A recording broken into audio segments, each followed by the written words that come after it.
बेंगलुरु के मशहूर कुद्दुस साहिब ईदगाह में आज all India Muslim personal law board की जानिब से एक अहम कॉन्फ्रेंस मुनअक़द किया गया है।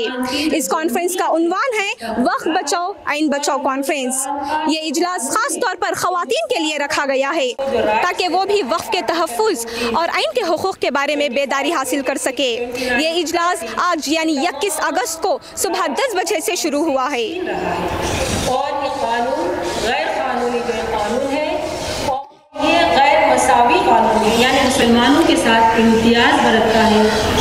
आज हमारे असरात का इस कसीर तादाद में आने का मकसद हमारा बस यही है कि हमारे अंदर इस वक्त बोर्ड दस्तूर बचाओ की फिक्रों को जिंदा करना और जिस तरह हमारा कॉन्स्टिट्यूशन हमें हक देता है अपने दीन पर चलने के लिए, अपने हुकूक की मुहाफ़ज़त करने का, उसी के दायरे में रहते हुए हम जो है इस इजलास को मुनक़िद किए हैं। और सरकार से जो है बहुत ही मुअद्दबाना गुजारिश करते हैं कि वो मुसलमानों के हुकूक पामाल न करें और अपने जो है बनाए कानून तरमीमी जो बिल पास हुआ है उस पर नज़रसानी करें। मेरा नाम डॉक्टर शकीला है, मैं एक एजुकेशनिस्ट हूँ और अल्हम्दुलिल्लाह आज का जो जलसा है ये हम लोग सब जमा होकर हैं यहाँ पे दस्तूर बचाने के लिए और वक्फ को बचाने के लिए, क्योंकि हम लोगों को मालूम है कि वक्फ के ऊपर मुसलसल जो है हमला हो रहा है हुकूमत की तरफ से। जितनी भी कोशिश all India Muslim personal law board कर रही है उसके अगेंस्ट जाके ये लोग कानून को ला रही, तो वो हम लोग नापसंद है। हम लोगों को इस काले कानून को वापस लेना है और अब ये जो जमा हो रहे हैं औरतें ये बताने के लिए, आवाज़ पहुंचाने के लिए हुकूमत को हम लोगों को इस काले कानून को पसंद नहीं करते, इसको वापस लेना है, किसी हालत में वापस लेना है।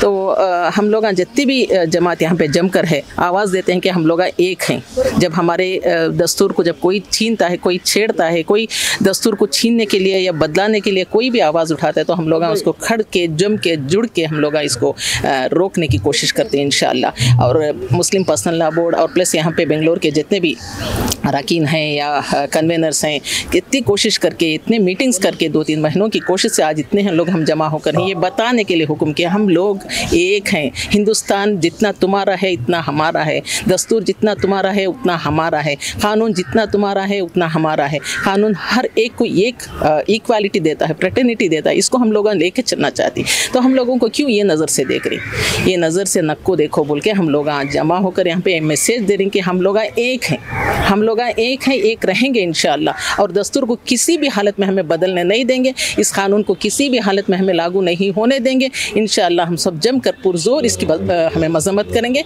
और अपोज करेंगे इंशाअल्लाह। एहतजाज है माशाअल्लाह बहुत ही कामयाब रहा है। आप देख सकते हैं कितने तादाद में मुसलमान हमारी औरतें आई हैं। इस तरह का जो वक्फ बोर्ड का ऑलरेडी कोर्ट में है, फिर भी अगर इस तरह का जो हम लोगों को जो ये होने का जो उम्मीद है कोर्ट से क्या फैसला आएगा, क्यों आएगा, उसके ऊपर हम लोगों को उम्मीद रखते हुए फिर हम लोग ये प्रोटेस्ट कर रहे हैं, क्योंकि हम लोगों को पता है कि गवर्नमेंट के ऊपर हम लोगों को भरोसा नहीं है।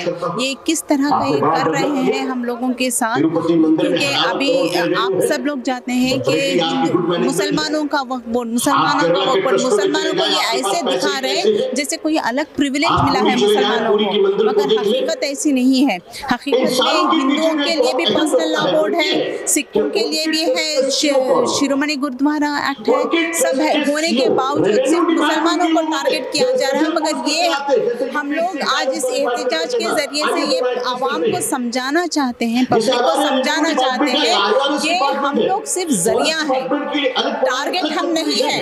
टारगेट हर वो हिंदू है, दलित है, सिख है, ईसाई है, क्योंकि इसका हम लोग ऑलरेडी नमूना देख चुके हैं कि रिसेंटली जो यूपी में जो इनको हमारे जैन कम्युनिटी के टेंपल को तोड़ा गया, और रिसेंटली हमारे एक बहन को, क्रिश्चियन बहन को जिस तरह से ट्रेन में हरास किया गया। और ये तो हम लोग देख ही रहे हैं कि यहाँ पर जो जैसे ही वक्फ बोर्ड का मामला आया उसके दूसरे ही दिन आरएसएस की एक एक RSS की मैगजीन में छपा गया कि अब क्रिश्चियनों के पास कितनी प्रॉपर्टी है, सेकेंड लार्जेस्ट प्रॉपर्टी बोल के।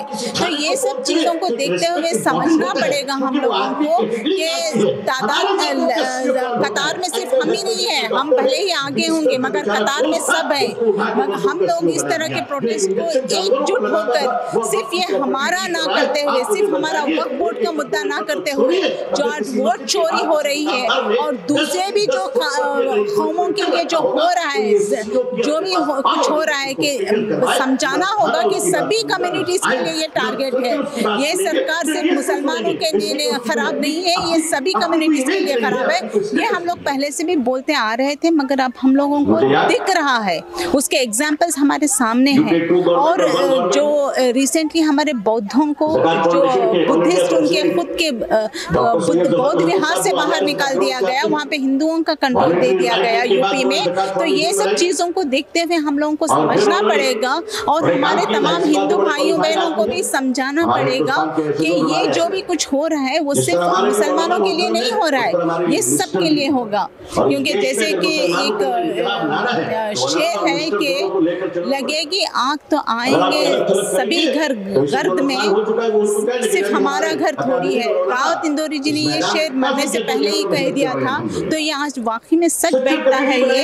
इसके चलते हुए हम लोगों को, अगर हम यहाँ पर सिर्फ एक मुद्दा को ना लेकर सभी के कौमों को, जो हमारे आइन को बचाना है, मतलब हमारे हिंदुस्तान के सभी मुद्दों को उठाते हुए अगर करेंगे तो इंशाअल्लाह ये दूसरे कम्युनिटीज भी हमारे साथ खड़ेंगे और हम लोगों को सबको कामयाबी मिलेगी और दूसरे कौम वाले हम लोगों को अलग नहीं समझेंगे। जब हम लोग उनके मुद्दों को उठाएंगे और इस देश में होने वाले हमारे संविधान के अगेंस्ट जो भी कुछ हो रहा है उसके बारे में अगर हम लोग खड़ेंगे तो हम लोगों को वो दूसरा अलग करके नहीं बता पाएंगे। ये मेरी रिक्वेस्ट है सबसे। ये इजलास all India Muslim personal law board के शोबे ख़वातीन की तरफ से जो है रखा गया है। इसका मकसद जो है वक्फ बचाओ और दस्तूर बचाओ। आप देखेंगे कि यहाँ हिंदुस्तान में जो है 2014 से मुसलसल जो है हिंदुस्तान का जो दस्तूर है, हिंदुस्तान का कानून है, उस पर जो है खतरे के खतरात मंडरा रहे हैं और कानून बनाकर जो है हमारे जो कॉन्स्टिट्यूशनल राइट्स है उसको जो है छीना जा रहा है। तो वो चाहे CAA NR, चाहे चाहे आप जो है तलाक़ सलासा, शरीयत है और शरीयत के साथ साथ जो पहला निशाना मुसलमान है। और यहाँ की जो है जो जमात है, जाफरानी जमात, वो ये चाहती है कि हिंदुस्तान में एक ही रंग के मानने वाले हो जाएं। और ये जो है इंतहाई खतरनाक कानून है। ये हमसे हमारे मसाजिद, कब्रस्तान, ईदगाहें, दरगाहें, खानखाहें, प्रॉपर्टीज है, वो तमाम को जो है हमसे छीन रहा है। और ये जो है ये हमारी शनाख्त पर हमला है, हमारी जो है शनाख्त पर हमला है और डेमोक्रेसी पर हमला है। ये नेचुरल जस्टिस के खिलाफ है, लिहाजा हम इसकी मुखालिफत करेंगे जब तक कि We are humbly and peacefully requesting to allow us to enjoy our rights and keep the rights of our nations intact. We are wholly, we women are gathered here in support of our religion, which our constitution has given us.